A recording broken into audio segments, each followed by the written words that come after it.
Nous entamons la toute dernière partie de notre programme qui va cette fois parler du son en tant qu'une information à coder électroniquement, à coder pour pouvoir l'intégrer dans des données numériques, ce qu'on appelle des données numériques, donc des données qu'on peut avoir sur un ordinateur, sur un téléphone, sur un lecteur MP3, etc., etc.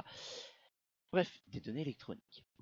Pour cela, je vais faire un rappel de ce que vous avez vu normalement en SNT l'an dernier, en second, qui est le fonctionnement des données électroniques. C'est quelque chose de fondamental puisque on va devoir passer du son, qui est une information, qui est une vibration de l'air, à des données électroniques qui vont permettre de reconstituer le son. Donc c'est vraiment quelque chose d'important, hein, le passage de l'un à l'autre. Pour ça, il faut comprendre comment fonctionnent les données électroniques. Le principe de n'importe quel appareil électronique, quel qu'il soit, c'est qu'il a un endroit, une puce, qui peut être de différentes formes, de différentes tailles, etc., mais qui est une puce. La puce est un système qui permet de faire passer ou non un courant électrique dans des petites cases qu'on appelle des cellules. Et donc chaque cellule peut choisir de faire passer ou de ne pas faire passer le courant. On a un capteur de l'autre côté qui permet de savoir si le courant est passé ou non. Et on peut changer le fait que le courant passe ou non en enregistrant les données. Pour ces principes fondamentaux, on a sur la puce quelque chose qui nous permet de savoir si le courant passe ou ne passe pas. On n'a donc que deux valeurs possibles à chaque fois. Le courant passe, ce qu'on va coder comme un 0. Enfin, le courant ne passe pas, on code comme un 0. Le courant passe, on code comme un 1. Donc, toutes les données électroniques, absolument toutes, sont composées d'une suite de 0 et de 1. 0, le courant ne passe pas, 1, le courant passe. Et on va avoir ça plein de fois, et donc on va voir que le courant passe, puis ne passe pas, puis passe, puis passe, puis passe, puis ne passe pas, ne passe pas, ne passe pas, et tout ça, ça va nous donner des informations que l'ordinateur, le téléphone portable ou n'importe quel appareil électronique va pouvoir utiliser. Je n'ai que deux valeurs possibles, 0 ou 1 à la base. Le code qu'on va utiliser, donc on appelle un code binaire. Binaire, il n'a que deux valeurs, 0 ou 1. Les données utilisées en informatique sont binaires. On les organise en bits, c'est-à-dire c'est une valeur qui peut être que 0 ou 1. Et donc vous allez avoir une suite de bits qui va du coup donner des informations. Et ça, ce sont des informations qui ne sont codées que par 0 ou par 1. Bien évidemment, nous, en tant qu'utilisateurs, on ne va pas utiliser les 0 et les 1 en permanence. Ça serait extrêmement complexe. Donc, on va utiliser d'autres choses, on va notamment utiliser du langage, on va utiliser des lettres, des chiffres, qui vont permettre, derrière, d'apprendre plus facilement ce qu'on veut faire sur ordinateur. Pour cela, il a fallu à un moment transformer nos données binaires en données de lettres, de chiffres, etc. Il fallait réfléchir à ça en termes d'association d'un certain nombre de bits à une valeur précise que l'on peut coder qui peut être une lettre. On a réfléchi à ça en disant, je vais prendre un système qui fait que à chaque suite de 0 ou de 1, d'un certain nombre de 0 ou 1 que je vais associer un symbole, ces symboles pouvant être des lettres, des chiffres, voire d'autres symboles. On a commencé à regarder ça, donc on a regardé ça pour essayer de faire en sorte que ça fonctionne au moins dans la grande majorité des langages européens, puisque l'un des avantages de l'alphabet latin, c'est que l'on peut retranscrire phonétiquement des alphabets, y compris d'autres langues et des langues qui n'utilisent pas l'alphabet latin. Hein, il y a des systèmes officiels. Hein. Pensez par exemple le chinois qui associe d'habitude un symbole à un mot et à une prononciation, possède une écriture officielle qui lui permet du coup de retranscrire le chinois dans l'alphabet latin. Même chose hein, pour le japonais, le vietnamien par exemple, ou pour des langues différentes, des langues africaines par exemple, qui n'avaient pas de système d'écriture, ont adopté le système d'écriture latin qui permet de faire ça. Alors on aurait pu prendre un autre système d'écriture, hein, le système d'écriture cyrillique par exemple, ou le système d'écriture arabe aurait pu le permettre, mais c'était un petit peu plus complexe. On a choisi du coup le système latin qui avait déjà été choisi avant pour retranscrire euh, comme le système de référence. Alors aujourd'hui, on peut parfaitement faire des ordinateurs qui fonctionnent avec un autre système, hein. On peut parfaitement écrire le chinois, l'arabe, le russe, le bantou, tout ce que vous voudrez, avec un ordinateur sans passer par le système latin. Et au moment où on a conçu les choses, on s'est dit on va associer le système latin. On a compté les lettres, on a vu qu'il y avait 23 lettres dans l'alphabet, qu'il fallait multiplier par 2 parce que fallait majuscules et minuscules. À ces 23 lettres, on a cherché les symboles spéciaux qui étaient utilisés par les différents langages. On s'est aperçu que l'on montait ici à quelque chose genre 80 lettres, je ne sais plus exactement, mais autour de 80 lettres, auxquelles on rajoute les chiffres. On arrive vers 90 lettres, et auxquelles on va rajouter d'autres symboles qui étaient indispensables pour plein de choses, hein, par exemple le et, les symboles monétaires. Alors à l'époque, il n'y avait que le dollar, aujourd'hui on en a d'autres, etc., etc. Et on s'est aperçu qu'il y avait environ 150 symboles disponibles, qui étaient des symboles utiles qu'on allait devoir utiliser régulièrement. Bon, ces 150 symboles, il faut les mettre dans des suites de 0 ou de 1. Si je prends un seul bit, je n'ai que deux valeurs possibles, 0 ou 1. Si je prends 2 bits, j'ai 2 à la puissance 2 valeurs possibles. Ça va être 0, 0, 0, 1, 1, 0, 1, 1. Vous comprenez le principe. Si j'ai 3, je multiplie ça encore par 2, que je rajoute un bit, j'ai 8 valeurs possibles. Vous voyez, à chaque fois, c'est simplement la 2 à la puissance correspondant au nombre de bits utilisés qui va faire ça. Je veux environ 150 valeurs pour pouvoir remettre tous les symboles que je veux. Donc, je regarde, 7 bits, je suis encore trop juste, 128. À partir de 8 bits, j'ai suffisamment de place pour faire entrer tous mes symboles, mais j'ai même encore de la marge. Donc, on a décidé d'utiliser des groupes de 8, 0 ou 1, de 8 bits, ce qu'on va appeler un octet. Un octet, c'est une suite de 8 bits. Et chaque octet va correspondre à un symbole.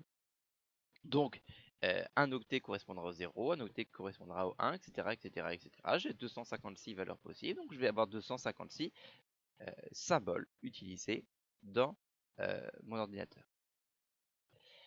On regroupe du coup les bits en octets. Un octet est une série de 8 bits. Un octet peut prendre 2 à la puissance 8 égale 56 valeurs possibles. Bien, donc je vais devoir coder toutes mes informations avec des octets. Je vais coder avec plusieurs octets, hein. Par exemple, lorsque j'ai tapé ce texte ici, chaque lettre que j'ai ici et chaque espace correspond à un octet. Donc j'ai pris autant d'octets que j'avais de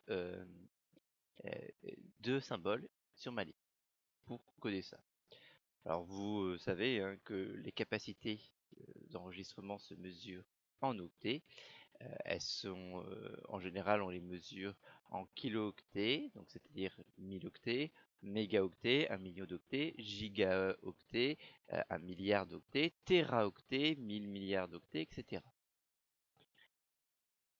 Mais un point extrêmement important, mes octets, je vais prendre un certain nombre d'octets pour coder mon information. Je suis obligé de prendre ce nombre-là.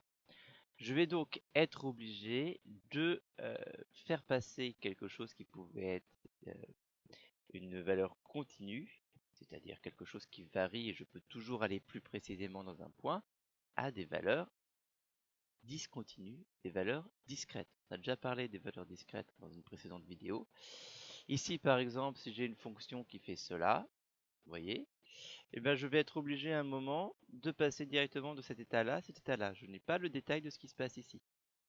Si je voulais détail de ce qui se passe ici, je devrais prendre plus d'octets pour pouvoir avoir plus de valeurs possibles. Mais là, si je prends plus d'octets, même comme ça, en zoomant ici, je m'apercevrai que j'aurai toujours des paliers qui font cela. Je vais devoir transformer mes valeurs continue en valeur discrète. Je vais devoir transformer mes valeurs qui varient autant qu'on veut et je peux toujours être plus précis si je zoome, si je zoome, si je zoome, en valeurs qui vont à un moment faire des pas parce que mon ordinateur ne comprend pas, ne peut pas enregistrer quelque chose de continu, il enregistre des choses par chiffres. Et les chiffres étant définis par l'utilisateur, mais avec une certaine valeur, enfin nombre de valeurs possibles limité. Par exemple, hein, si je veux avoir la valeur de pi sur mon ordinateur, je peux très bien enregistrer la valeur de pi avec 15 décimales, si j'essaie de prendre beaucoup de place pour enregistrer la valeur de pi. Mais si je prenais 15 décimales, j'aurais pas la 16e. Or, si par contre vous calculez avec les méthodes habituelles de calcul à la main, vous pouvez toujours aller plus loin dans les décimales de pi. Vous aurez 1 million de décimales, vous pourrez toujours continuer. L'ordinateur ne va enregistrer les décimales que pi que celles que vous allez dire d'enregistrer. Donc on va passer en valeur discrète. Toute donnée informatique est donc discrète, elle ne peut prendre qu'un certain nombre de valeurs.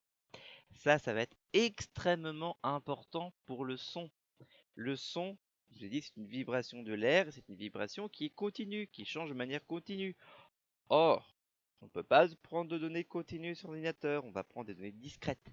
Ce qui signifie que l'on va devoir, à un moment, détruire une partie du son pour passer dans des valeurs discrètes.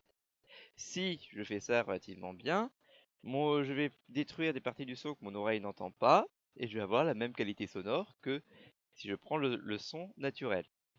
Bien sûr, si pour gagner de la place, je fais quelque chose qui est moins bon en qualité, mais qui prendra moins de place, eh ben, je vais détruire une partie du son et la qualité sonore sera moins bonne.